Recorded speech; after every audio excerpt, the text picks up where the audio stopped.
มาโน้มเลยพาประเดิมนะครับหลังจากที่7-8 มื้อผ่านไปแล้วนะครับที่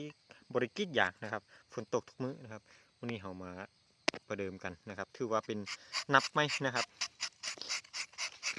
อย่างอันนี้เป็นมื้อที่3แล้วแหละนะครับแต่ว่ามันบริกิจโดนนะครับเมืองน้ำยางแฮสซิบไทยเลยน้ำยางไล่ซ้าเลยนะครับ